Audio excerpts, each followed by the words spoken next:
पहलगाम येथे झालेल्या भ्याड हल्ल्याच्या निषेधार्थ आज अमरावतीत बंदची हाक देण्यात आली। विश्व हिंदू परिषद आणि हिंदुत्ववादी संघटनांच्या वतीने अमरावती बंदची हाक देण्यात आली।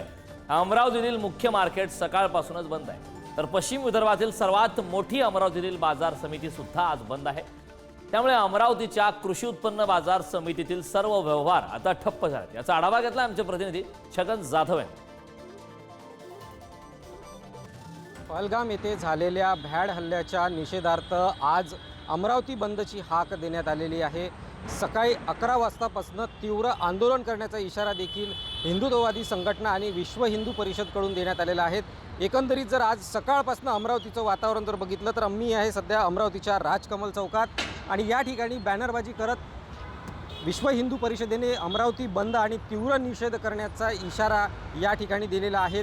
सकाळपासूनच दुकानं जी आहे ती उघडण्यात आलेली नाही आहेत।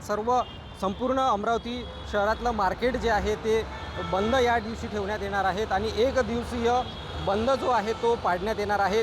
अत्यावश्यक सेवा वगळता हा बंद ठेवण्यात आल्याचा इशारा या हिंदुत्ववादी संघटना आणि विश्व हिंदू परिषदेकडून देण्यात आलेला आहे।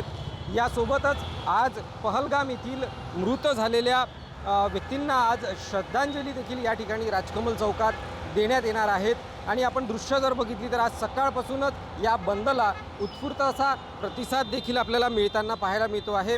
आणि दुपारी 11 वाजता दरम्यान राजकमल चौकामध्ये मृत कुटुंबियांना सांत्वन करण्यात येणार आहेत। यासोबतच श्रद्धांजली देखील अर्पण करण्यात येणार आहे।